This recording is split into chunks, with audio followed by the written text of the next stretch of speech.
중국 공안 당국은 현재 비상사태에 돌입했습니다. 해당 청년의 소재를 즉시 파악하기 위해 총력을 기울이고 있습니다. 여러분, 중국 내에서는 절대로 검색해서는 안 되는 위험한 단어가 존재하는데 그 단어는 바로 고구려였습니다. 약 800만 명에 달하는 중국인들이 자신들의 진정한 역사를 도난당한 채 살아가고 있습니다. 한 소녀 이한이가 생명의 위협을 무릅쓰고 밝혀내려 했던 진실, 그리고 중국 정부가 필사적으로 은폐하려던 비밀이 지금 이 순간 폭로됩니다. 저는 중국 귀주성의 험준한 산골 마을에서 태어났습니다. 해발 1,500km가 넘는 고산지대로 1년 내내 짙은 안개가 마을 전체를 감싸고 있는 곳입니다. 우리 마을 사람들은 외부 세계와 거의 단절된 채 생활했습니다. 제 이름은 이한해, 요족, 야오쭈이라는 소수민족으로 17년의 세월을 보냈습니다. 초등학교 2학년 첫날의 기억은 아직도 생생합니다. 담임 선생님이 출석을 부르면서 학생들에게 차례로 일어나게 했습니다. 자, 이제 여러분 각자 자신이 어느 민족인지 말해보세요. 아이들이 하나둘 자리에서 일어났습니다. 한족입니다. 저도 한족이요. 한족입니다. 마침내 제 차례가 되었습니다. 저는 잠시 머뭇거리다가 아주 작은 목소리로 대답했습니다. 요족입니다.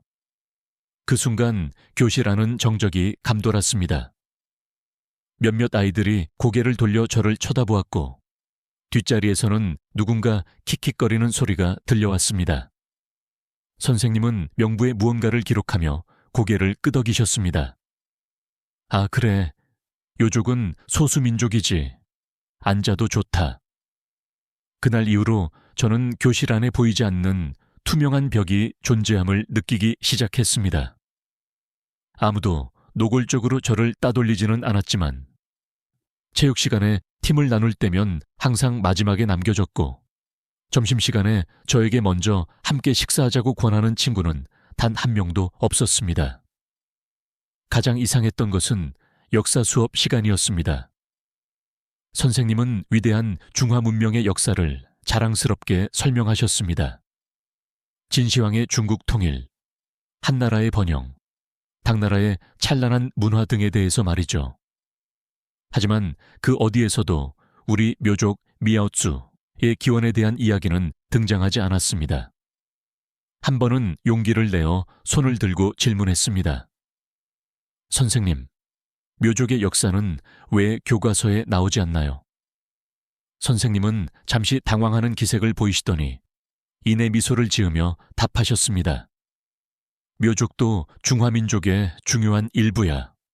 모두가 함께 발전해 온 것이란다. 자세한 내용은 나중에 배울 거야. 하지만 그 나중은 결국 오지 않았습니다. 초등학교 6년, 중학교 3년 동안 우리는 교과서에서 단 한 번도 제대로 다루어지지 않았습니다. 가끔 소수민족 정책이라는 단원에서 사진 한 장과 함께 아주 짧게 언급될 뿐이었습니다. 집에 돌아와 할머니께 여쭈었습니다. 할머니, 우리는 왜 한족이 아니에요? 할머니는 부엌에서 저녁 식사를 준비하시다가 잠시 손을 멈추셨습니다. 우리는 묘족이니까 옛날부터 그래왔단다. 그런데 왜 학교에서는 우리 이야기를 안 해줘요? 할머니는 깊은 한숨을 쉬시며 제 머리를 쓰다듬으셨습니다. 세상에는 말해도 되는 이야기가 있고 말하면 안 되는 이야기가 있단다. 그때는 그 말씀의 진정한 의미를 알지 못했습니다. 단지 우리가 소수민족이라서 중요하지 않아서 그런 줄로만 여겼습니다. 고등학교에 진학하면서 저는 더욱 심한 혼란을 느꼈습니다. 대학 입시에서 소수민족은 가산점을 받는다고 했습니다. 이 때문에 친구들은 때로 부러워하기도 했죠. 너희는 좋겠다. 공부를 잘 못해도 대학에 가니까. 한족 친구가 시험 기간에 무심코 던진 말이었습니다. 저는 그 친구보다 성적이 좋았음에도 불구하고 아무 말도 할 수 없었습니다. 우리는 특별한 혜택을 받는 것처럼 보였지만 사실 그것은 그저 조용히 침묵하라는 대가였습니다. 전통 춤을 추고 화려한 복장을 입고 관광객들 앞에서 미소를 짓는 것. 그것이 우리에게 허락된 전부였습니다. 하지만 저는 계속해서 궁금했습니다. 우리는 정말 누구일까요? 왜 우리의 진정한 역사는 아무도 말해주지 않는 걸까요? 그 의문은 제 마음속에서 점차 커져갔고 그 답을 찾아가는 여정은 고등학교 1학년 봄 할머니의 부름으로 시작되었습니다. 한이야, 이리 와보거라. 할머니는 안방 깊숙한 곳에 보관된 오래된 나무 상자를 열고 계셨습니다. 그 안에서 낡고 빛바랜 천조각 하나를 꺼내셨습니다. 그것은 묘족 전통 치마였지만 제가 평소에 보던 것과는 확연히 달랐습니다. 이게 뭐예요, 할머니? 우리 집안에 대대로 물려 내려오는 것이란다. 너의 증조 할머니가 손수 만드신 거야. 저는 그 치마를 자세히 들여다보았습니다. 붉은 실과 푸른 실로 정교하게 수놓아진 문양들이 있었습니다. 특히 눈길을 끈 것은 치마 아래쪽에 새겨진 두 갈래 물결 문양이었습니다. 하나는 맑은 파란색, 다른 하나는 탁한 갈색으로 표현되어 있었습니다. 할머니, 이 두 개의 강은 무엇을 의미해요? 할머니는 잠시 망설이시더니 낮은 목소리로 말씀하셨습니다. 옛날 아주 먼 옛날에 우리 조상들이 북쪽에서 두 개의 큰 강을 건너 여기까지 왔다고 해. 그것을 잊지 않으려고 이렇게 새겨둔 것이란다. 북쪽이요? 북쪽 어디에서요? 그건 나도 자세히는 몰라. 어른들이 자세히 말씀해 주지 않으셨거든. 할머니의 표정은 어두워지셨습니다. 무언가 더 알고 계신 것 같았지만 말씀하시기를 꺼리는 눈치였습니다. 저는 치마를 더욱 면밀하게 살펴보았습니다. 각 문양 위쪽으로는 성벽처럼 보이는 문양이 있었고 그 위에는 해와 달, 그리고 별들이 수놓아져 있었습니다. 가장 신기했던 것은 치마 한가운데에 크게 수놓아진 특이한 새였습니다. 발이 3개 달린 까마귀였습니다. 이 새는 뭐예요? 삼조고 산주우라고 해. 태양 속에 산다는 신성한 새란다. 그리고 그 새 주변으로 7개의 별이 정확히 북두칠성 모양으로 배치되어 있었습니다. 할머니, 이 북두칠성은... 할머니는 깜짝 놀라신 듯 제 손에서 치마를 재빨리 가져가셨습니다. 그냥 별이야. 별 의미 없어. 하지만 할머니의 떨리는 손과 초조한 눈빛은 그것이 단순한 문양이 아니라는 것을 명확히 말해주고 있었습니다. 그날 밤 저는 잠을 이룰 수 없었습니다. 북쪽에서 왔다는 조상들, 2개의 강, 삼조고와 북두칠성. 이 모든 것이 과연 무엇을 의미하는 걸까요? 다음 날 학교 도서관에서 중국 지도를 펼쳐보았습니다. 중국에는 큰 강이 많았지만 북쪽에서 남쪽으로 내려오면서 반드시 거쳐야 하는 2개의 거대한 강이 있었습니다. 바로 황하, 황허, 와장강, 창장이었습니다. 하나는 황토를 머금어 누런 강이었고 다른 하나는 맑은 물이 흐르는 강이었습니다. 우리 조상들이 정말 저 북쪽에서 왔다는 걸까? 집에 돌아와 어머니께 여쭤봤지만 어머니는 할머니보다 더 단호하게 대답을 회피하셨습니다. 쓸데없는 생각하지 말고 공부나 해. 대학 가야지. 하지만 저는 포기할 수 없었습니다. 우리 마을 곳곳을 다니며 다른 집안의 전통 의상들을 살펴보기 시작했습니다. 놀랍게도 비슷한 문양들을 여러 곳에서 발견할 수 있었습니다. 2개의 강, 성벽, 그리고 특별한 별자리들. 마을의 장로 한 분을 찾아갔습니다. 그분은 90살이 넘으셨지만 여전히 건강하셨습니다. 할아버지, 우리 묘족이 북쪽에서 왔다는 이야기 들어보셨어요. 장로님은 한참 동안 침묵하시다가 말씀하셨습니다. 어릴 적에 들은 노래가 있어. 북쪽 한 L채널 삼조고가 우는 곳, 돌로 쌓은 성을 두고 떠났네. 노란 강 건너고 푸른 강 건너서 남쪽 땅에 살 터전을 찾았네. 삼조고. 그것이 무엇인지는 정확히 몰랐지만 북쪽에서 왔다는 이야기는 분명했습니다. 그럼 우리가 원래 북쪽 사람들이었다는 거예요? 그런 말 함부로 하면 안 돼. 우리는 그냥 묘족이야. 중화민족의 일부지. 장로님도 더 이상은 말씀하지 않으셨습니다. 하지만 그분의 눈빛에는 말하지 못한 수많은 이야기들이 가득 담겨 있었습니다. 저는 집으로 돌아와 인터넷을 뒤지기 시작했습니다. 묘족 기원, 묘족 역사, 묘족 이주 같은 핵심 단어로 검색했지만 나오는 것은 천편일률적인 내용뿐이었습니다. 묘족은 중국 남방의 토착 민족이며 치우천황의 후손이라는 내용이었죠. 그런데 이상한 점이 있었습니다. 다른 소수민족들의 역사는 꽤 자세히 설명되어 있는데 유독 묘족의 고대사 부분은 모호하고 추상적이었습니다. 마치 일부러 감춘 것처럼 느껴졌습니다. 며칠 후 저는 우연히 친구가 공유한 글 하나를 보게 되었습니다. 그리고 그 글에 적힌 단어 하나가 제 인생을 완전히 뒤바꿔 놓게 되었습니다. 한이야, 이거 봐. 같은 반 친구 정수호가 스마트폰을 들이밀었습니다. SNS에 누군가 올린 글이었습니다. 묘족은 고구려의 후손일까? 제목을 보는 순간 온몸에 전율이 흘렀습니다. 고구려. 처음 듣는 이름이었지만 왠지 모르게 가슴이 뛰었습니다. 이게 뭐야? 몰라. 누가 공유했길래 봤는데 신기하지 않아. 저는 글을 읽기 시작했습니다. 하지만 내용을 반쯤 읽었을 때 정수호가 다른 앱을 확인하더니 다시 돌아왔습니다. 왜 이래? 정수호가 새로 고침을 해봤지만 화면에는 삭제된 게시물입니다. 라는 메시지만 나타났습니다. 이상하다. 10분 전까지만 해도 있었는데. 저는 급히 제 스마트폰으로 고구려를 검색해봤습니다. 그런데 더 이상한 일이 발생했습니다. 검색 결과가 단 하나도 나오지 않았습니다.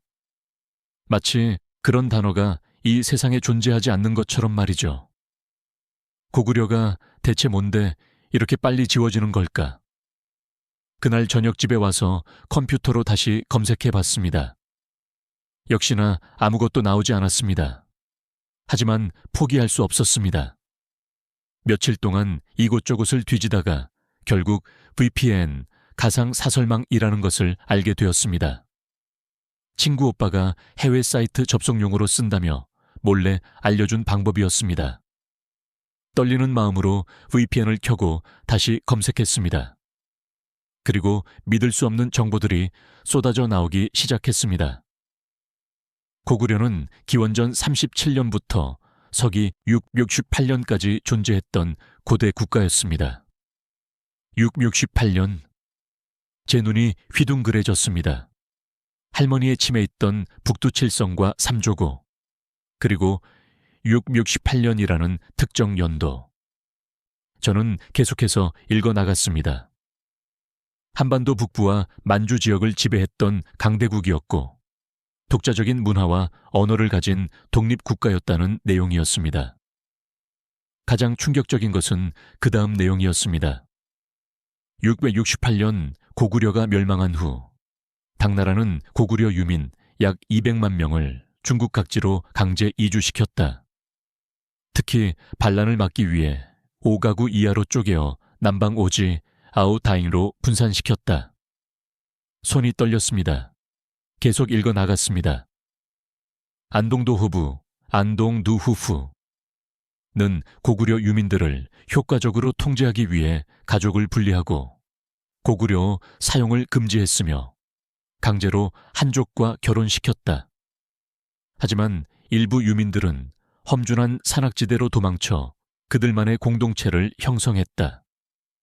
그 순간 퍼즐 조각들이 하나씩 맞춰지기 시작했습니다. 북쪽에서 온 조상들, 두 개의 강을 건넌다는 이야기, 삼조고와 북두칠성. 더 검색해보니 놀라운 사실들이 계속해서 나왔습니다. 고구려의 복식이 묘족의 전통 의상과 유사하다는 연구, 고구려의 장례 풍습이 묘족과 비슷하다는 논문, 심지어 고구려의 상징인 삼조고가 묘족의 문양에도 나타난다는 내용까지. 삼조고, 할머니가 말씀하신 바로 그 새였습니다. 저는 숨이 막혔습니다. 우리가 정말 고구려의 후손이란 말인가요? 그렇다면 왜 이 사실을 숨기는 걸까요? 한국 사이트들을 뒤지다가 한 역사학자의 인터뷰를 발견했습니다. 중국은 동북공정을 통해 고구려를 중국 역사로 편입시키려 하면서도 정작 고구려 유민의 후손들에게는 그 사실을 철저히 숨기고 있습니다. 왜일까요? 그들이 자신의 정체성을 자각하면 중국의 역사 왜곡이 들통날 수 있기 때문입니다. 머리가 복잡해졌지만 동시에 많은 것들이 이해되기 시작했습니다. 왜 우리의 역사가 교과서에 없는지, 왜 어른들이 북쪽 이야기를 꺼리는지, 왜 고구려라는 단어가 인터넷에서 즉시 삭제되는지. 다음 날, 저는 할머니를 찾아갔습니다. 제가 알아낸 것들을 말씀드려야 한다는 강한 의무감을 느꼈습니다. 더 이상 모른 척할 수 없었습니다. 그리고 단도직입적으로 물었습니다. 할머니, 고구려라는 나라 아세요? 할머니의 얼굴이 순식간에 하얗게 질렸습니다. 할머니는 떨리는 손으로 제 팔을 잡으시며 주위를 둘러보셨습니다. 누가 그런 말을 했니? 어디서 들었어? 할머니도 아시는 거죠. 우리가 고구려 사람들의 후손이라는 거. 할머니는 한참을 침묵하시다가 눈물을 글썽이며 말씀하셨습니다. 그 이름은 말하면 안 되는 거란다. 그때 저는 확신했습니다. 우리는 정말로 잃어버린 왕국의 후예였던 것입니다. 하지만 이 확신을 증명하기 위해서는 더 많은 것을 알아야 했습니다. 그 다음 날, 저는 다시 할머니를 찾아갔습니다. 이번에는 단순한 질문이 아니라 제가 알아낸 모든 것을 말씀드리기 위해서였습니다. 할머니는 이미 제가 많은 것을 알아버렸다는 것을 깨달으신 듯 했습니다. 더 이상 숨길 수 없다고 판단하신 것 같았습니다. 제발 한이야. 그 이름은 다시는 입에 담지 마. 할머니의 목소리는 두려움으로 떨리고 있었습니다. 저는 할머니를 이렇게 무서워하시는 모습으로 본 적이 없었습니다. 왜요, 할머니? 왜 고구려라는 이름을 말하면 안 되는 거예요? 할머니는 방문을 닫고 창문까지 확인하신 뒤 아주 낮은 목소리로 말씀하셨습니다. 너도 이제 다 컸으니 알아야겠구나. 하지만 이 이야기는 절대 밖에서 하면 안 돼. 알겠니? 저는 고개를 끄덕였습니다. 내가 어렸을 때 너의 증조할아버지가 돌아가시기 전에 하신 말씀이 있어. 우리는 본래 고구려 사람이다. 당나라에 의해 이곳으로 옮겨졌으나 후손들은 이를 잊지 말라고 하셨지. 그 나라가 고구려였어요. 할머니는 고개를 끄덕이셨습니다. 어른들은 그 이름을 입 밖에 내지 않으셨어. 대신 북극이라고만 했지.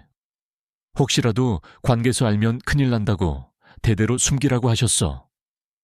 그런데 왜 위험한 거예요? 60년대에 우리 마을에서 큰일이 있었어.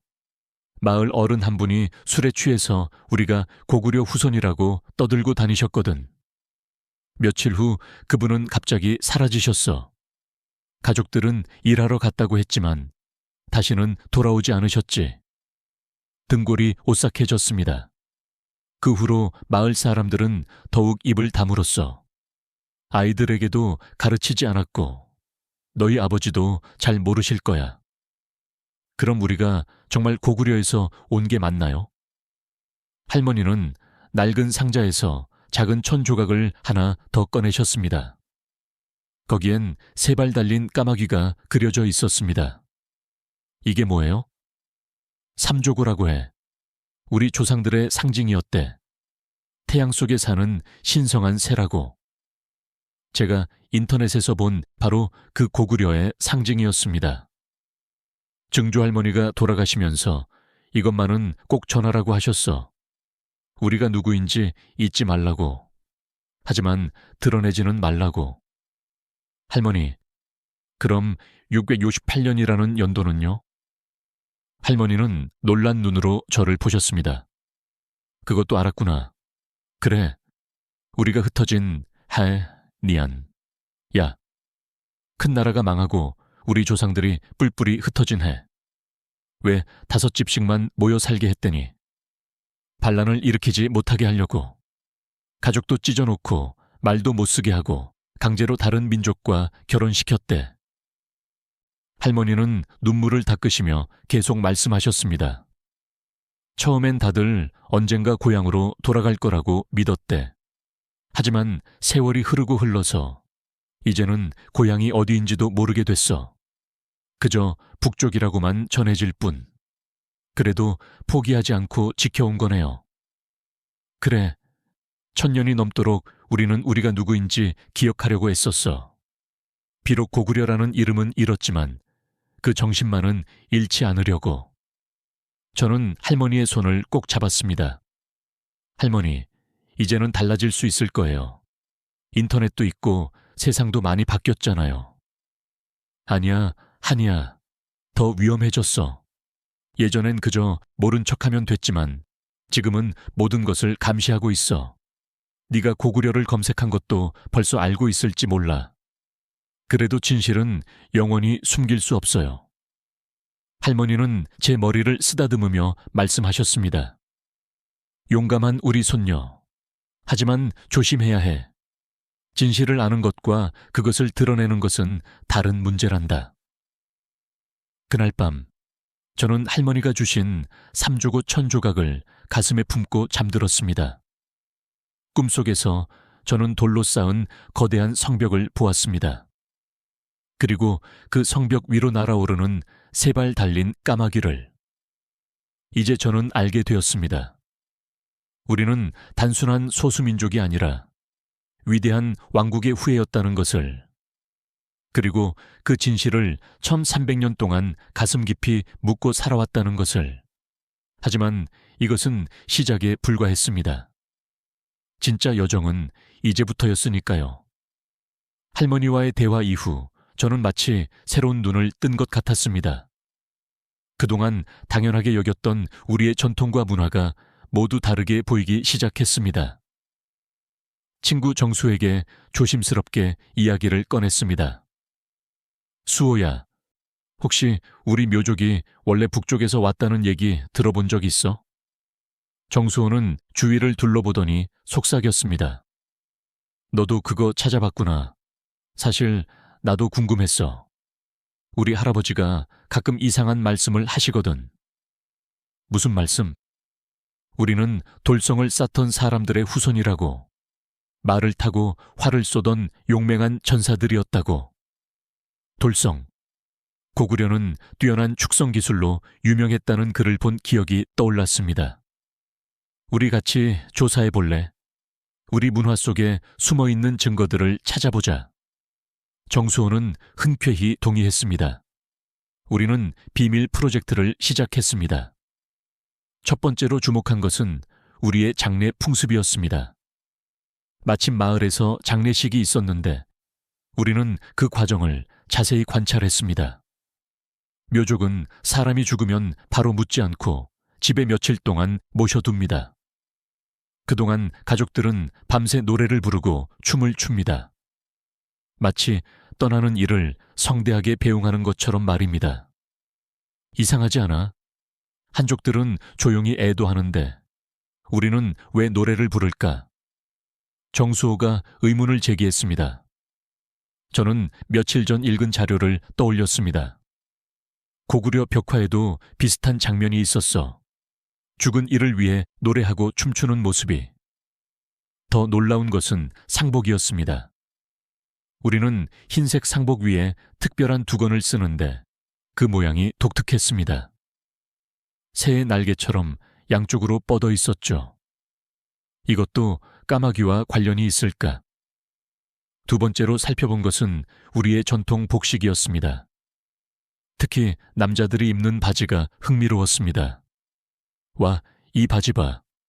허벅지는 넓고 종아리는 좁아. 말타기에 딱 좋은 구조야. 우리가 언제 말을 탔다고. 그러게. 지금은 산악지대에 살고 있는데 왜 기마복 치마푸을 입을까? 우리는 인터넷에서 찾은 고구려 벽화 속 복식과 비교해 보았습니다. 놀랍도록 유사했습니다. 특히 무릎 아래를 천으로 감싸는 방식이 똑같았습니다. 세 번째 발견은 우리의 언어에서 나왔습니다.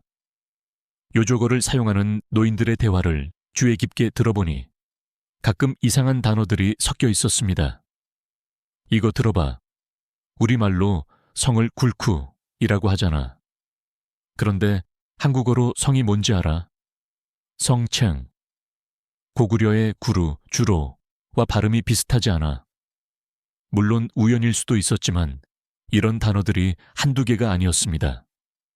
네 번째는 우리의 신화와 전설이었습니다. 마을 도서관에서 묘족 설화집을 찾아 읽어보았습니다. 여기 봐. 하늘의 새가 태양을 지킨다는 이야기가 있어. 삼조고잖아. 그리고 이것도 북쪽 나라의 왕이 하늘의 아들이었다는 전설. 고구려 왕들이 천손, 티안순, 즉 하늘의 자손이라고 주장했다는 역사 기록과 일치했습니다. 가장 결정적인 증거는 우리 마을 근처에 오래된 무덤에서 발견했습니다. 공식적으로는 그냥 옛 묘족 무덤이라고 했지만 무덤의 구조가 특이했습니다. 이 돌 쌓는 방식 봐. 쐐기돌을 끼워서 아치를 만들었어. 이런 기술은 중국 남방에서는 보기 힘들다고 했는데 우리는 흥분을 감출 수 없었습니다. 하지만 동시에 무서웠습니다. 이 모든 증거들이 뭔가 거대한 진실을 가리키고 있었으니까요. 수호야, 우리가 정말 고구려의 후손인 것 같아. 그런데 왜 이렇게 철저히 숨겼을까? 당나라가 고구려를 멸망시킨 후 유민들을 분산시켰잖아. 다시는 뭉치지 못하게. 그리고 역사도 지워버린 거야. 정수호는 한숨을 쉬었습니다. 처음 300년이나 됐는데도 아직 우리를 경계하는 거야. 우리가 기억하는 한 그들은 계속 두려워할 거야. 그날 저녁, 우리는 지금까지 모은 증거들을 정리했습니다. 복식, 언어, 풍습, 심지어 건축 양식까지 모든 것이 하나의 사실을 가리키고 있었습니다. 이제 어떻게 해야 할까? 정수호가 물었습니다. 저는 잠시 고민하다가 말했습니다. 더 많은 사람들이 알아야 해. 하지만 중국 내에서는 위험해. 다른 방법을 찾아야 해. 그때 제 머릿속에 한 가지 아이디어가 떠올랐습니다. 바로 한국의 학자들에게 연락하는 것이었습니다. 증거를 모으면 모을수록 확신은 커졌지만 동시에 막막함도 커졌습니다. 우리가 아무리 증거를 찾아도 중국 내에서는 아무도 들어주지 않을 거라는 것을 알았기 때문입니다. 그러던 어느 날 VPN을 통해 한국 사이트를 검색하다가 한 학자의 이름을 발견했습니다. 김아진 박사. 그녀는 10년 넘게 중국 내 고구려 유민의 흔적을 연구해온 역사학자였습니다. 동아시아 고대사에 숨겨진 진실이라는 그녀의 책 소개를 읽으며 가슴이 뛰었습니다. 특히 이런 구절이 눈에 들어왔습니다. 고구려 멸망 후 200만 유민의 행방은 역사상 가장 큰 미스터리 중 하나다. 그들은 어디로 사라졌을까? 나는 그들이 사라진 것이 아니라 지워진 것이라고 믿는다. 하지만 그 전에 우리는 더 많은 동지가 필요했습니다. 조심스럽게 다른 묘족 청년들과 접촉하기 시작했습니다. 먼저 가장 가까운 친구들부터 최서윤, 너 혹시 우리 묘족이 어디서 왔는지 궁금하지 않아? 평소 호기심 많은 최서윤은 즉시 관심을 보였습니다. 당연히 궁금하지. 근데 어른들은 제대로 말 안 해주잖아. 우리는 조심스럽게 지금까지 알아낸 것들을 공유했습니다. 고구려라는 나라, 618년의 강제 이주, 우리 문화 속에 숨어있는 증거들. 최서윤은 충격을 받은 듯 했지만 이내 흥분하며 말했습니다. 사실 우리 할아버지도 가끔 이상한 말씀을 하셨어. 우리는 원래 추운 곳에서 살았다고. 눈이 많이 오는 곳이었다고. 고구려는 정말로 춥고 눈이 많은 지역이었습니다. 며칠 후 최서윤이 또 다른 친구 2명, 박준영과 김민지를 데려왔습니다. 그들도 비슷한 의문을 품고 있었다고 했습니다. 우리 마을에도 이상한 전통이 있어. 새해 첫날에는 절대 북쪽을 바라보며 절하지 않아. 이유는 모르지만 우리 집에는 오래된 노래가 전해져. 돌로 쌓은 성을 두고 떠났네. 세발 까마귀가 우는 곳을 떠났네 라는 가사가 있어. 점점 더 많은 이야기들이 모였습니다. 마치 흩어진 퍼즐 조각들이 하나씩 맞춰지는 것 같았습니다. 우리는 비밀 모임을 만들었습니다. 온라인은 위험했기 때문에 주로 오프라인에서 만났습니다. 산속에 버려진 오두막, 강가의 외진 곳, 때로는 누군가의 집 다락방에서. 모임의 이름은 북두칠성으로 정했습니다. 북쪽을 가리키는 별자리처럼 우리의 진짜 고향을 찾아가자는 의미였습니다. 처음엔 5명으로 시작했지만 입소문이 나면서 점점 늘어났습니다. 한 달 만에 60명이 넘는 청년들이 모였어요. 각자 다른 마을, 다른 배경을 가졌지만 모두 같은 갈증을 품고 있었습니다. 나는 누구인가? 모임에서 우리는 각자 수집한 정보를 공유했습니다. 누군가는 집안에 전해지는 오래된 물건을 가져왔고, 누군가는 할머니에게 들은 이야기를 들려주었습니다. 특히 인상 깊었던 건 박준영이라는 친구의 이야기였습니다. 우리 증조할머니가 돌아가시기 전에 이상한 말을 하셨대. 우리는 왕의 후예다. 비록 나라는 잃었지만 긍지는 잊지 말라고. 왕의 후예. 고구려는 700년 동안 동아시아를 호령했던 강대국이었습니다. 또 다른 친구 김민지는 놀라운 물건을 가져왔습니다. 이거 우리 집 제일 깊은 곳에 숨겨져 있었어. 아무도 만지지 말라고 했는데. 그것은 낡은 금속 조각이었습니다. 자세히 보니 한자가 새겨져 있었는데 고구려라는 글자가 희미하게 보였습니다. 모두가 흥분했습니다. 이것은 단순한 추측이 아니라 물리적인 증거였으니까요. 이제 우리가 해야 할 일은 이 진실을 세상에 알리는 거야. 하지만 어떻게? 중국 안에서는 불가능해.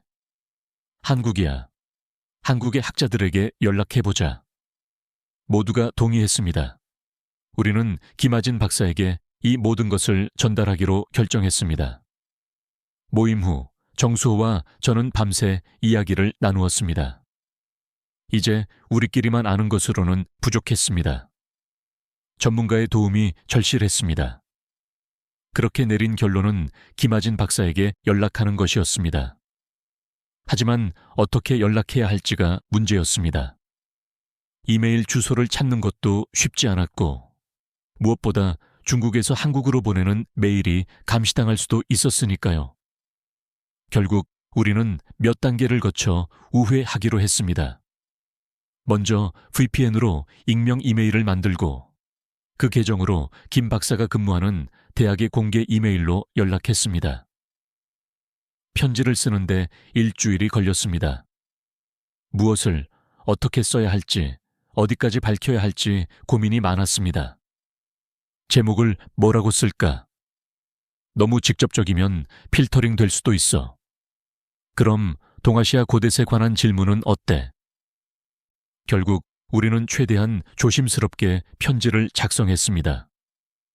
존경하는 김하진 박사님께, 저희는 중국 귀주성에 사는 학생들입니다.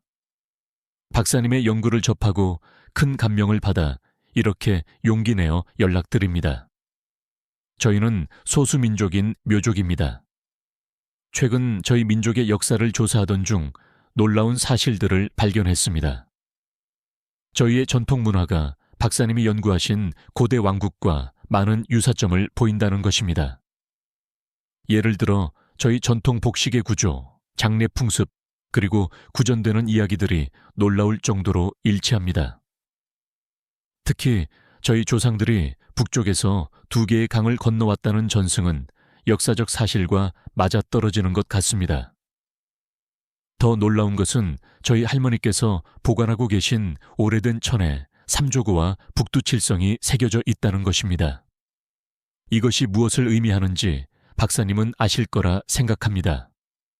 저희는 더 많은 것을 알고 싶습니다. 저희가 누구인지, 저희 조상들이 어떤 사람들이었는지 알고 싶습니다. 하지만 이곳에서는 이런 정보를 찾기가 매우 어렵습니다. 혹시 저희의 이야기를 들어주실 수 있을까요? 저희가 찾은 증거들을 보여드리고 싶습니다. 답장을 기다리겠습니다. 2명의 진실을 찾는 학생 올림. 이메일을 보내고 나서 우리는 불안에 떨었습니다. 답장이 올까? 혹시 이 일로 문제가 생기지는 않을까? 일주일이 지났지만 답장은 오지 않았습니다. 우리는 점점 초조해졌습니다. 혹시 메일이 전달되지 않은 걸까? 아니면 가짜로 생각하신 걸까? 그런데 열흘째 되는 날 기적이 일어났습니다. 새벽에 확인한 메일함에 답장이 와 있었습니다. 안녕하세요. 용기 있는 2 학생분들. 여러분의 메일을 받고 깊은 감동을 받았습니다. 그리고 동시에 놀랐습니다. 제가 오랫동안 찾던 퍼즐의 조각을 여러분이 가지고 있을지도 모른다는 생각이 들었기 때문입니다.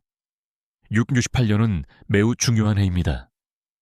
그 해 무슨 일이 있었는지 여러분도 이미 짐작하고 계시리라 생각합니다. 여러분이 찾은 증거들을 꼭 보고 싶습니다.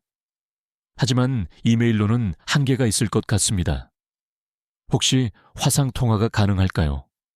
물론 안전이 최우선입니다. 무리하지 마시고 가능한 방법을 알려주세요. 여러분의 용기에 다시 한번 감사드립니다. 진실은 반드시 밝혀질 것입니다. 김하진 드림. 이 대화는 우리만의 비밀로 해주세요. 여러분의 안전을 위해서입니다. 우리는 감격에 겨워 서로를 끌어안았습니다. 드디어 우리의 이야기를 들어줄 사람을 찾은 것입니다. 며칠간의 이메일 왕래 끝에 우리는 조심스럽게 화상통화 일정을 잡았습니다. 하지만 화상통화는 쉽지 않은 문제였습니다. 학교나 집에서는 너무 위험했고 PC방도 감시 카메라가 있었으니까요. 고민 끝에 우리는 정수호에 사촌 오빠가 쓰던 빈 작업실을 빌리기로 했습니다. 와이파이는 되지만 사람은 없는 안전한 곳이었습니다. VPN을 켜고 노트북으로 접속하는데 손이 떨렸습니다. 약속한 시간, 화면에 김하진 박사의 얼굴이 나타났습니다. 따뜻하면서도 진지한 표정이었습니다. 만나서 반갑습니다. 이렇게 연결될 수 있어서 정말 기쁩니다. 그녀의 목소리를 듣는 순간 왠지 모를 안도감이 들었습니다. 우리는 드디어 혼자가 아니었어요. 안녕하세요, 박사님. 저는 이한의이고 이쪽은 제 친구 정수호예요. 화면 속 김하진 박사는 따뜻하게 웃으며 고개를 끄덕였습니다. 반가워요. 여기까지 오느라 고생 많았죠. 안전한가요? 네, 조심해서 왔어요. 아무도 모르게요. 박사님은 잠시 무언가를 준비하시더니 화면에 자료를 띄우셨어요. 고구려 벽화와 지도들이었습니다. 먼저 제가 왜 여러분의 이야기에 관심을 갖는지 설명할게요. 668년 고구려가 멸망했을 때 일어난 일을 아시나요? 저는 조심스럽게 대답했습니다. 당나라가 고구려를 멸망시키고 백성들을 중국 각지로 흩어놓았다고 들었어요. 맞아요. 더 정확히는 안동도읍이라는 기구를 만들어 고구려 유민 200만 명을 강제 이주시켰죠. 그런데 이상한 점이 있어요. 그 200만 명이 어디로 갔는지 중국 역사서에는 자세한 기록이 없어요. 정수호가 물었습니다. 왜 기록하지 않았을까요? 의도적으로 지웠다고 봐야죠. 하지만 단편적인 기록들을 종합해보면 상당수가 중국 남방, 특히 귀주성과 운남성 일대로 보내졌다는 걸 알 수 있어요. 박사님은 새로운 자료를 보여주셨습니다. 당나라 시대의 공문서였습니다. 여기 보세요. 고구려 유민을 5호 휴. 이하로 분산하여 남만만 이 지역에 안치하라는 명령이 있어요. 반란을 막기 위해 가족도 뿔뿔이 흩어놓은 거죠. 저는 가슴이 아파왔습니다. 가족과 생이별한 조상들의 고통이 느껴지는 것 같았습니다. 그럼 저희가 정말... 잠깐만요. 먼저 여러분이 준비한 증거들을 보여주시겠어요? 우리는 준비해온 사진들을 하나씩 보여드렸습니다. 할머니 치매 수노인 두 강 황하와 장강의 문양, 삼조고와 북두칠성, 그리고 고구려라고 새겨진 금속 조각. 박사님의 눈이 점점 커졌습니다. 세상에, 이건 정말 놀라운 발견이에요. 특히 이 두 강의 문양, 이건 황하와 장강을 표현한 게 분명해요. 고구려 유민들이 남하하면서 반드시 건너야 했던 강들이죠. 다음으로 우리는 묘족의 전통 복식 사진을 보여드렸습니다. 박사님은 즉시 고구려 벽화와 비교해 보여주셨습니다. 보세요. 바지의 구조가 똑같아요. 이건 기마민족의 전형적인 복식이에요. 산악지대에 사는 묘족이 왜 이런 옷을 입는지 이제 설명이 되죠. 그리고 이것도 있어요. 정수호가 우리의 장례 풍습을 찍은 영상을 보여드렸습니다. 박사님은 영상을 보시며 눈물을 글썽이셨어요. 이건 완전히 고구려식이에요. 시신을 며칠 동안 모셔두고 노래와 춤으로 보내는 것, 심지어 상복의 형태까지. 저는 떨리는 목소리로 물었습니다. 그럼 저희가 정말 고구려의 후손인가요? 박사님은 잠시 침묵하시다가 단호하게 말씀하셨습니다. 네, 제가 15년 동안 연구한 결과 묘족의 상당수는 고구려 유민의 후손이 확실합니다. 당신들이 바로 그 증거예요. 그 순간 정수호와 저는 동시에 눈물을 흘렸습니다. 1300년 만에 처음으로 우리가 누구인지 인정받은 것 같았습니다. 박사님, 저희 모임의 다른 친구들도 증거를 가지고 있어요. 보여드려도 될까요? 물론이죠. 모든 증거가 중요해요. 우리는 북두칠성 모임 멤버들이 수집한 자료를 하나씩 보여드렸습니다. 최소윤이 찾아낸 마을에 오래된 비문 사진이 있었습니다. 거기엔 희미하게 북레민 베일라이민이라는 글자가 보였습니다. 북쪽에서 온 사람들이라는 뜻이네요. 이런 직접적인 표현은 정말 드물어요. 박준영이 가져온 금속 조각의 확대 사진도 있었습니다. 박사님은 그것을 보시고 흥분하셨어요. 이건 고구려 관직의 인장으로 보여요. 여기 새겨진 문양이 고구려 고분 벽화에 나오는 것과 일치합니다. 김민지가 수집한 구전 노래들도 들려드렸습니다. 특히 한 노래의 가사가 박사님을 놀라게 했어요. 평양성 버드나무 아래서 이별의 노래를 불렀네. 남쪽으로 돌아올 날을 기약하며. 평양성, 고구려의 수도였죠. 이렇게 구체적인 지명이 남아있다니. 그때 갑자기 작업실 밖에서 인기척이 들렸습니다. 우리는 급히 소리를 줄이고 긴장했습니다. 다행히 그냥 지나가는 소리였고 잠시 후 조용해졌습니다. 위험했어요. 괜찮으세요? 박사님도 걱정하고 계셨습니다. 네, 괜찮아요. 계속해도 될까요? 네. 하지만 조심하세요. 여러분의 안전이 가장 중요해요. 대화를 이어가던 중 박사님이 중요한 제안을 하셨습니다. 다큐멘터리 제작팀이 여러분의 이야기에 큰 관심을 보이고 있어요. 직접 만나서 인터뷰하고 싶다고 하는데 가능할까요? 우리는 서로를 바라봤습니다. 위험했지만 기회였습니다. 언제, 어떻게요?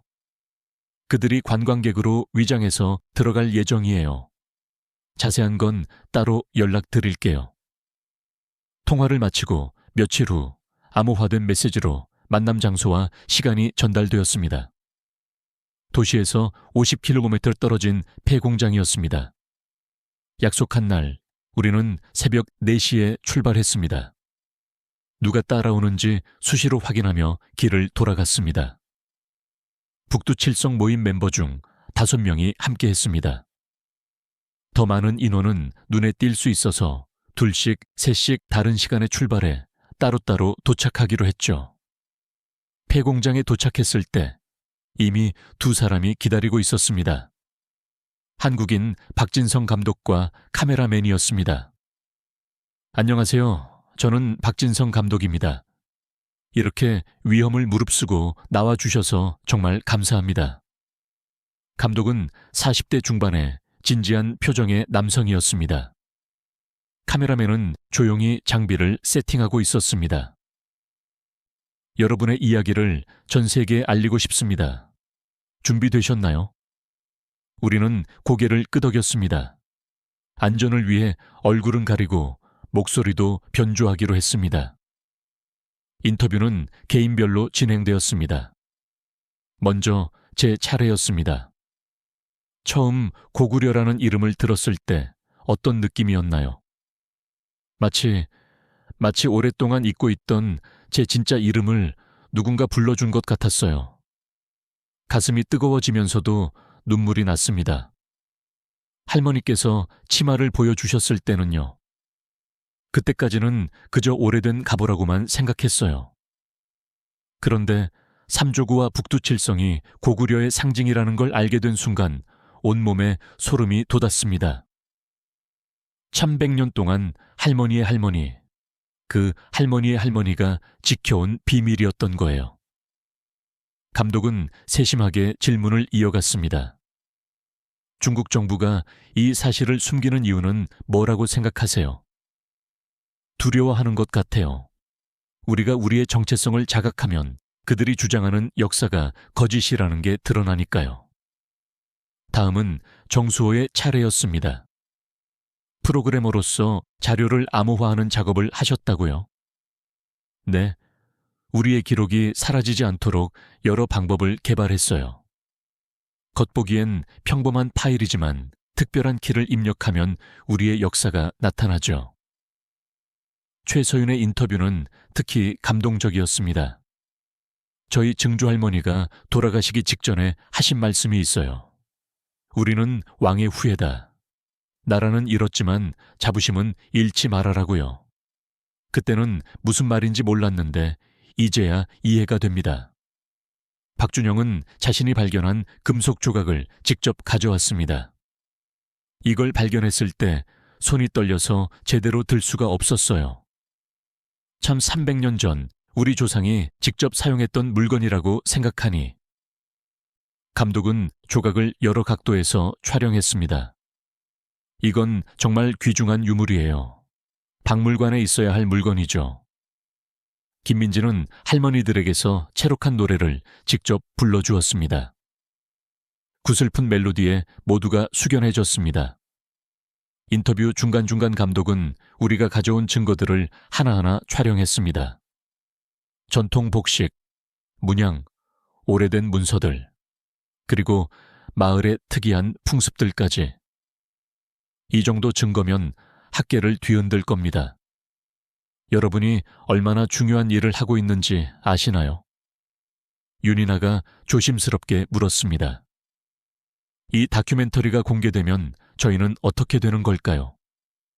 감독은 진지하게 대답했습니다. 솔직히 위험할 수 있어요. 하지만 여러분의 용기가 900만 묘족 전체의 미래를 바꿀 수 있습니다. 그리고 국제사회가 여러분을 지켜볼 거예요. 촬영이 거의 끝나갈 무렵 갑자기 밖에서 찻소리가 들렸습니다. 모두가 긴장했습니다. 빨리 정리해야 합니다. 카메라맨이 재빨리 장비를 챙겼고 우리는 뒷문으로 흩어져 빠져나갔습니다. 다행히 그냥 지나가는 차였지만 그 긴장감은 잊을 수 없었어요. 나중에 감독이 보낸 메시지에는 이렇게 적혀 있었습니다. 여러분은 역사의 증인입니다. 이 다큐멘터리는 반드시 세상에 공개될 것이고 진실은 밝혀질 것입니다. 조심하시고 희망을 잃지 마세요. 그로부터 2달 후, 잃어버린 왕국의 후예들, 1300년의 침묵이라는 제목의 다큐멘터리가 완성되었다는 소식이 전해졌습니다. 그런데 왜 중국은 이 사실을 숨기는 거죠? 박사님은 한숨을 쉬며 설명하셨습니다. 중국은 동북공정을 통해 고구려를 중국 역사라고 주장하고 있어요. 하지만 만약 고구려 유민의 후손들이 자신의 정체성을 자각한다면 그들의 주장이 얼마나 허구인지 드러나겠죠. 그래서 우리에게는 계속 숨기는 거군요. 맞아요. 여러분은 살아있는 증인이에요. 고구려가 중국과는 다른 독립국가였다는. 박사님은 잠시 생각하시더니 말씀하셨습니다. 여러분의 이야기를 한국에 알리고 싶어요. 물론 신분은 철저히 보호하고요. 가능할까요? 저는 정수호와 눈을 마주치고 고개를 끄덕였습니다. 네, 더 많은 사람들이 진실을 알았으면 좋겠어요. 다큐멘터리가 완성되었다는 소식이 왔을 때 우리는 떨리는 마음으로 그 소식을 기다렸습니다. 제목은 잃어버린 왕국의 후예들, 1300년의 침묵이었어요. 한국에서 먼저 방영되었는데 반응은 폭발적이었다고 했습니다.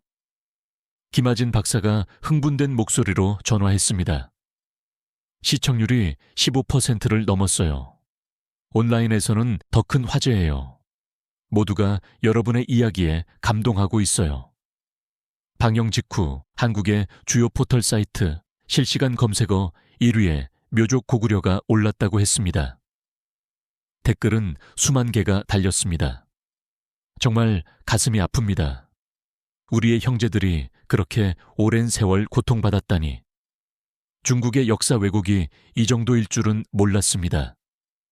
진실은 반드시 밝혀져야 합니다. 묘족 청년들의 용기에 박수를 보냅니다.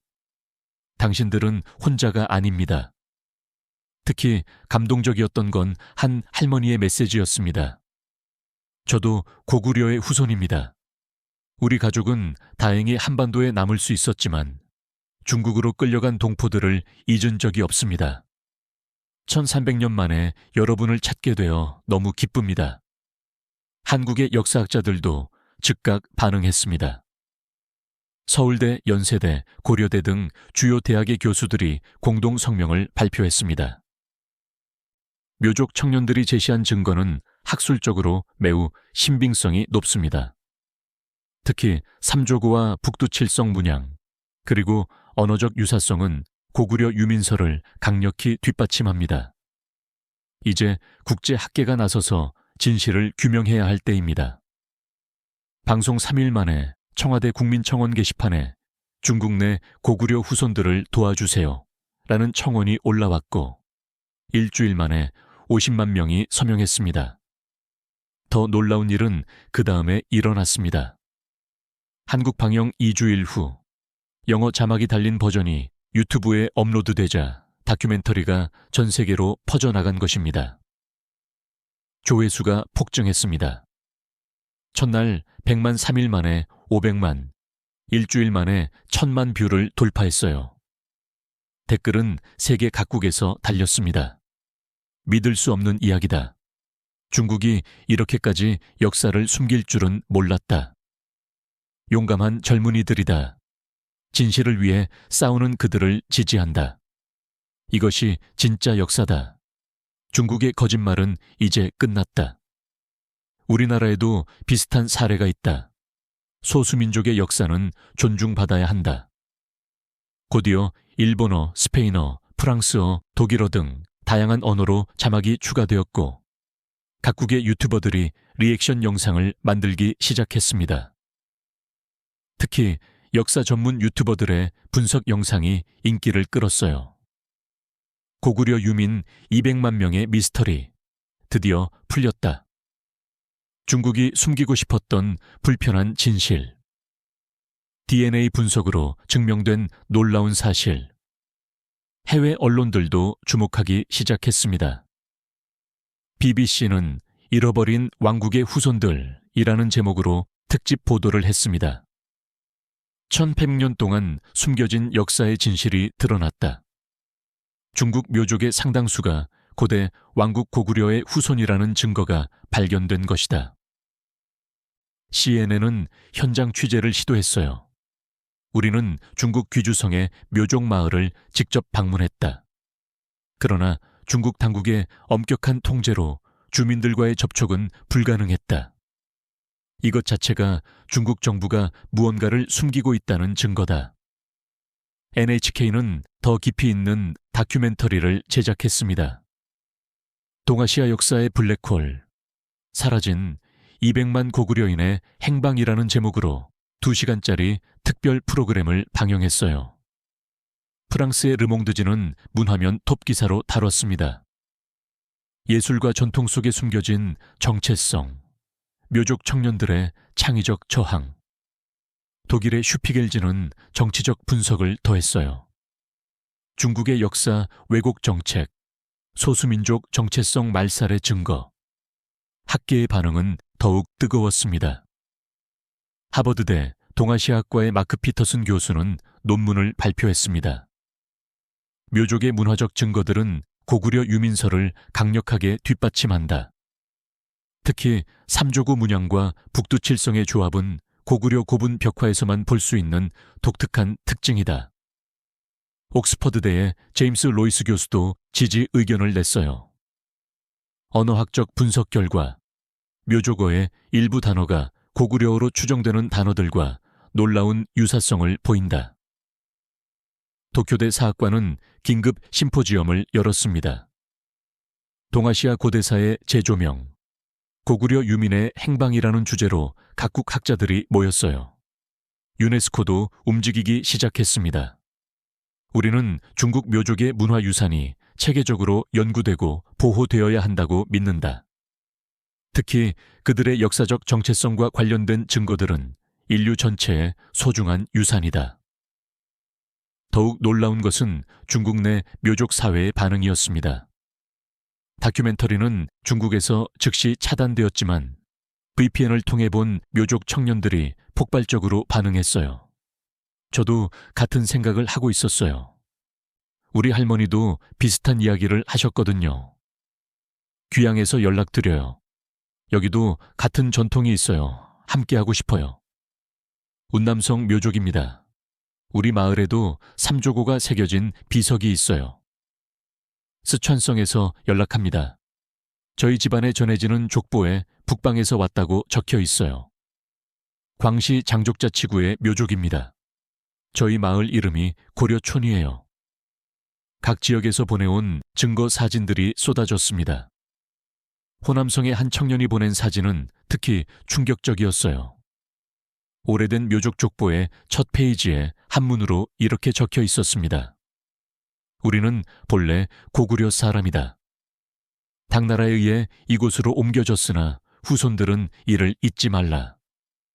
광둥성의 한 마을에서는 더 놀라운 발견이 있었습니다. 저희 마을 뒷산에 오래된 무덤군이 있는데 무덤의 구조가 한국의 고구려 고분과 똑같아요. 돌방 무덤에 벽화까지 있습니다. 충칭시 근처에 한 청년은 동영상을 보냈어요. 저희 마을 어른들이 제사 때 부르는 노래입니다. 가사에 평양이라는 단어가 나와요. 이런 증언과 증거들이 계속 쌓이자 김하진 박사는 추가 연구를 제안했습니다. 이제는 DNA 분석을 해야 할 때예요. 과학적으로 증명하는 거죠. 몇몇 묘족 청년들이 용기를 내어 머리카락 샘플을 몰래 보냈고 한국과 일본의 연구팀이 공동으로 분석했습니다. 결과는 충격적이었습니다. 묘족 샘플의 60% 이상에서 한반도 북부 지역 고대인들과 동일한 유전자 마커가 발견되었습니다. 특히 고구려 고분에서 발굴된 유골의 DNA와 놀라운 일치를 보입니다. 이 연구 결과는 국제학술지에 게재되었고 전 세계 과학계를 떠들썩하게 했습니다. 한국 정부도 공식 입장을 발표했어요. 우리는 중국 내 고구려 후손들의 존재를 확인했으며 그들의 정체성과 문화가 보호받을 수 있도록 국제사회와 협력하겠다. 한국의 시민단체들도 움직였습니다. 고구려 후손 찾기 운동본부가 결성되었고 모금 운동이 시작됐어요. 일주일 만에 10억 원이 모였습니다. 이 돈으로 묘족 청년들의 한국 유학을 지원하겠다. 서울시는 묘족 문화 축제를 개최하기로 했고 여러 대학들이 묘족 학생들을 위한 특별 장학 프로그램을 만들었어요. 재외동포재단은 특별 성명을 발표했습니다. 비록 국적은 다르지만 그들은 우리의 동포입니다. 1300년의 이별을 끝내고 다시 만날 때가 왔습니다. 세계 각국의 한인회들도 지지 성명을 냈어요. 미주한인회는 묘족 동포들과의 연대를 선언합니다. 유럽 한인 총연합회는 묘족 청년들의 용기를 지지합니다. 일본 한인회는 역사적 진실 규명을 위해 함께하겠습니다. 국제인권단체들도 관심을 보였습니다. 휴먼 라이츠 워치, 휴먼 라이츠 워치는 보고서를 발표했어요. 중국 정부는 묘족의 역사적 정체성을 인정하고 그들의 문화적 권리를 보장해야 한다. 암네스티도 성명을 냈습니다. 진실을 말한 죄로 탄압받는 묘족 청년들의 안전을 우려한다. 중국은 즉각 감시와 탄압을 중단하라. 유엔 인권이사회는 특별회의를 소집했어요. 중국 내 소수민족의 역사적 정체성 말살 문제를 안건으로 상정했고 중국의 해명을 요구했습니다. 이 모든 일이 불과 한 달 사이에 일어났습니다. 우리의 작은 움직임이 전 세계적 파장을 일으킨 것입니다. 하지만 가장 큰 변화는 우리 자신에게서 일어났습니다. 더 이상 우리는 숨어있는 존재가 아니었어요. 세계가 우리를 보고 있었고 우리의 이야기를 들어주고 있었습니다. 어느 날 밤 북두칠성 모임의 멤버들과 화상으로 연결됐을 때 모두의 얼굴에는 희망이 가득했어요. 우리가 해냈어. 1300년의 침묵을 깼어. 이제 시작이야. 우리 아이들은 자유롭게 나는 고구려의 후손이라고 말할 수 있을 거야. 하지만 우리도 알고 있었습니다. 중국 정부가 가만히 있지 않을 거라는 것을. 어느 날 학교에서 갑작스러운 특별 교육이 있었습니다.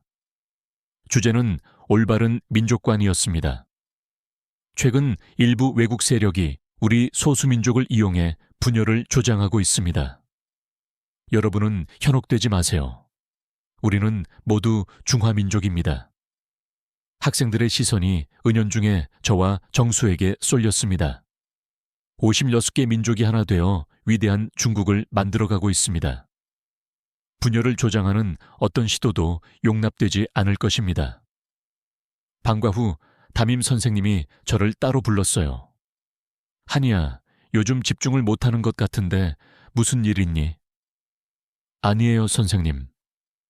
혹시 인터넷에서 이상한 걸 보거나 하지는 않았지? 요즘 가짜 뉴스가 많다고 하더라. 선생님의 눈빛에서 경고를 읽을 수 있었습니다. 집에 돌아오니 더 충격적인 일이 기다리고 있었습니다.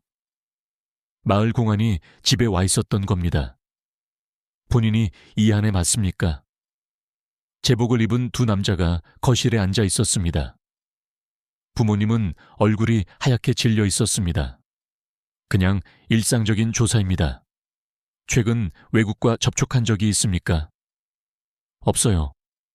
인터넷에서 반정부적인 내용을 본 적은 없습니다. 그들은 형식적인 질문 몇 개를 더하고는 떠났지만 메시지는 분명했습니다. 우리가 너를 지켜보고 있다. 부모님은 그날 밤 저를 앉혀놓고 말씀하셨어요. 한이야, 엄마 아빠가 무서워하는 거 알지? 공부만 하면 안 될까? 대학 가야지. 엄마, 저는 아무 잘못도 하지 않았어요.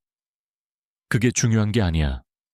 우리 같은 사람들은 조용히 살아야 해. 아버지의 한숨이 깊었습니다. 다음 날, 더 큰 충격이 왔어요.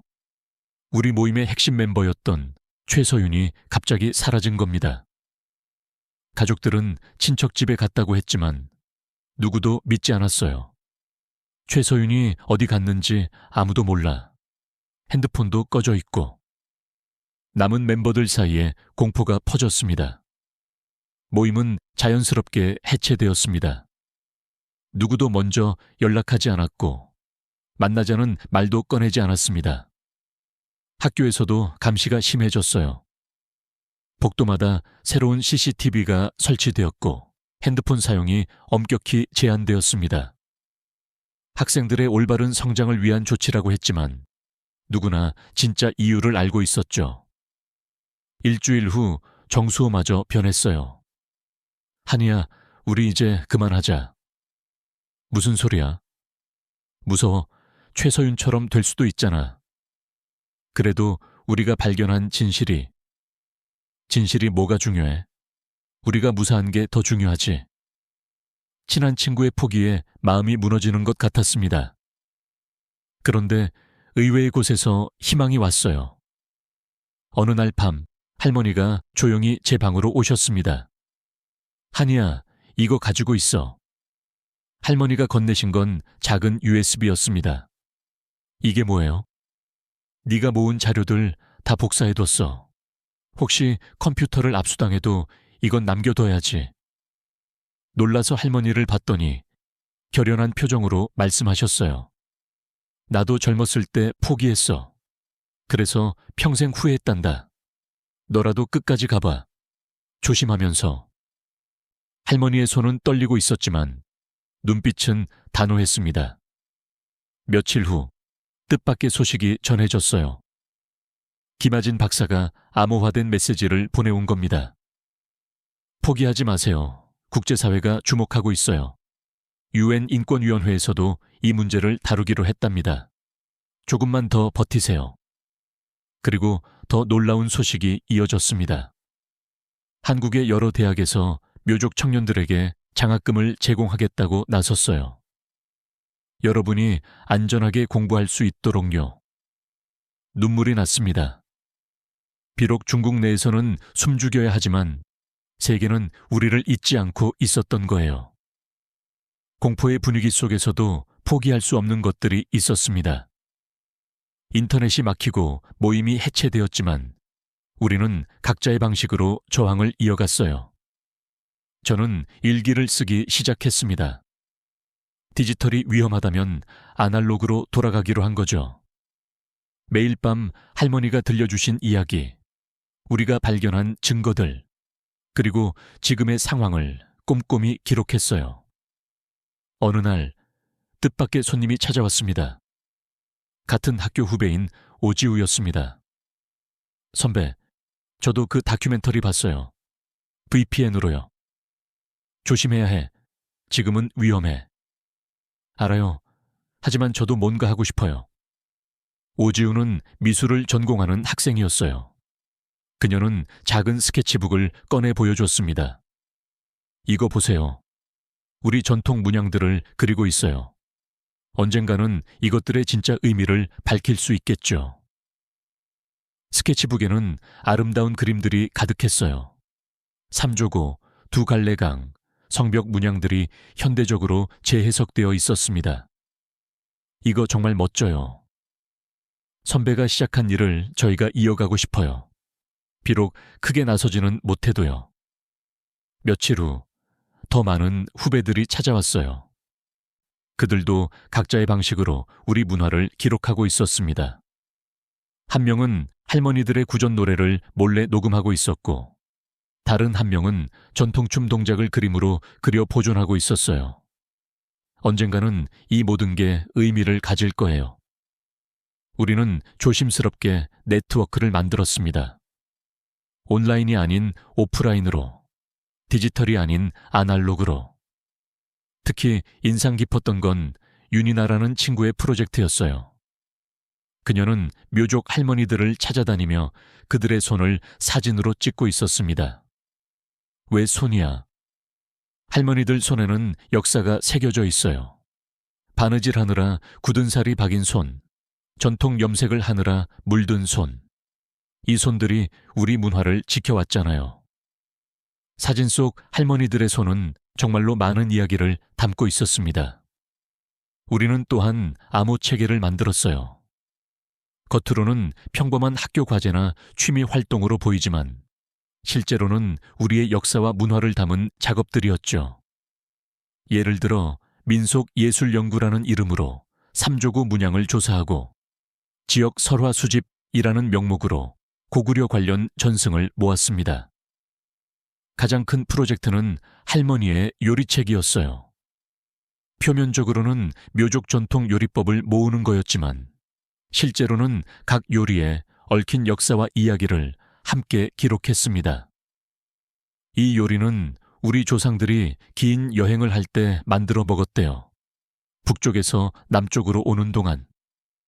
이런 식으로 자연스럽게 우리의 역사를 녹여냈죠. 어느 날 정수호가 다시 찾아왔어요. 미안, 나 너무 겁먹었었어. 괜찮아, 이해해. 근데 너희가 하는 거 봤어.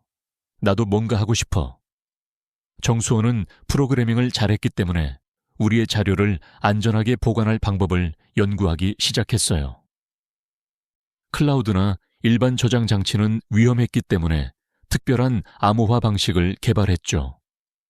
이렇게 하면 겉으로는 그냥 게임 파일처럼 보여. 하지만 특정 패스워드를 입력하면 우리 자료가 나타나. 우리의 활동은 점점 더 창의적이 되어갔습니다. 한 친구는 묘족 전통 자수 패턴 속에 메시지를 숨겼고, 다른 친구는 전통 악기 연주곡의 멜로디로 정보를 넣었어요. 예술은 검열할 수 없잖아. 그렇게 우리는 각자의 재능을 살려 침묵 속에서도 불씨를 지켜나갔습니다. 고등학교 졸업을 앞둔 어느 봄날, 저는 다시 할머니의 낡은 치마를 꺼내보았습니다. 삼조고와 북두칠성이 더 이상 낯설지 않았어요. 이제 그것은 우리의 시작을 알리는 표식이었습니다. 대학 입시를 준비하면서도 우리의 활동은 계속되었습니다. 많은 친구들이 역사학과 민속학, 언어학을 지원했어요. 공식적으로 배울 수 없다면 스스로 전문가가 되는 수밖에. 오지우는 미술대학에 합격했고 정수호는 컴퓨터공학과에 갔습니다. 저는 역사교육과를 선택했어요. 언젠가는 아이들에게 진짜 역사를 가르치고 싶었거든요. 대학에 가서도 우리는 연결되어 있었습니다. 각자 다른 도시, 다른 학교에 있었지만 우리의 프로젝트는 계속되었습니다. 윤이나는 사진학과에서 다큐멘터리 사진을 전공하며 묘족의 일상을 기록했고, 다른 친구들도 각자의 분야에서 우리 문화를 연구했습니다. 특히 감동적이었던 건 새로운 세대의 참여였습니다. 대학 신입생 중에도 우리의 이야기를 듣고 찾아오는 학생들이 있었습니다. 선배님들이 시작하신 일을 저희도 돕고 싶어요. 한 신입생이 보여준 자료는 놀라웠어요. 그녀의 고향 마을에서 발견된 오래된 석비 사진이었는데 거기에는 한자로 고려촌, 가을이춘이라고 새겨져 있었습니다. 이게 언제부터 있었는지는 아무도 몰라요. 하지만 우리 마을 이름의 유래가 이거라고 하더라고요. 증거는 계속 쌓여갔고 네트워크는 더욱 넓어졌습니다. 비록 공개적으로 활동할 수는 없었지만 우리는 포기하지 않았어요. 최근 김하진 박사님으로부터 희망적인 소식이 왔습니다. 유네스코에서 사라진 문화유산 보호 프로젝트를 시작했어요. 여러분의 자료를 공식적으로 등록하고 싶다고 하네요. 이것은 큰 의미가 있었습니다. 국제기구가 우리의 존재를 공식적으로 인정한다는 뜻이었으니까요. 물론 중국 정부의 반발이 있었지만 국제사회의 압력은 무시할 수 없었습니다. 그리고 최근 드디어 작은 변화가 시작되었어요. 일부 대학에서 묘족 역사를 다시 연구하기 시작했고, 몇몇 학자들은 조심스럽게 고구려와의 연관성을 언급하기 시작했습니다. 아직 갈 길은 멀지만 적어도 시작은 했어. 정수호가 말했어요. 지금도 저는 매일 밤 일기를 씁니다. 하지만 이제는 두려움보다는 희망을 담아 쓰고 있어요. 우리의 여정은 끝나지 않았습니다. 어쩌면 이제 시작일지도 모르죠. 할머니는 여전히 삼조고가 수노인 치마를 보물처럼 간직하고 계시고, 저는 그것을 물려받을 준비를 하고 있습니다. 언젠가는 자유롭게 말할 수 있는 날이 올 거예요. 나는 묘족이다. 그리고 우리는 고구려의 후손이다. 이 말을 당당하게 외칠 수 있는 그날까지 우리는 계속 기록하고 기억하고 전승할 것입니다. 1100년 전 우리 조상들이 강제로 이주당하면서도 정체성을 잃지 않았듯이 우리도 그럴 것입니다. 역사는 권력자가 쓰는 것이 아니라 기억하는 사람들이 만드는 것이니까요. 그리고 우리가 기억하는 한 고구려는 영원히 살아있을 것입니다. 지금까지 중국 귀주성의 17세 소녀 이한이가 전하는 가슴 벅찬 이야기였습니다. 한 청년의 작은 의문에서 시작된 이 여정은 900만 묘족 전체에 숨겨진 역사를 밝혀내는 거대한 움직임이 되었습니다. 비록 중국 정부의 감시와 탄압 속에서도 이들은 좌절하지 않았습니다. 팽화종이로, 그림과 노래로, 그리고 서로를 향한 굳건한 연대로 1100년의 침묵을 깨뜨리고 있습니다. 지금 이 순간에도 중국 어딘가에서는 제2지, 제3의 이한이가 자신들의 정체성을 찾아 나서고 있을 것입니다. 시청자 여러분, 이 이야기는 단순히 먼 나라의 일이 아닙니다. 고구려는 우리의 자랑스러운 역사이며 그들은 우리의 잃어버린 형제입니다. 만약 이 이야기가 여러분의 마음에 깊이 울림을 주었다면 진실의 목소리가 더욱 멀리 퍼져나갈 수 있도록 꼭 공유 버튼을 눌러주세요. 300년 동안 잊혀졌던 우리 동포들의 존재를 널리 알려주십시오. 구독과 좋아요 또한 잊지 마시고 다음에도 더 놀랍고 감동적인 역사 이야기로 여러분을 찾아뵙겠습니다. 감사합니다.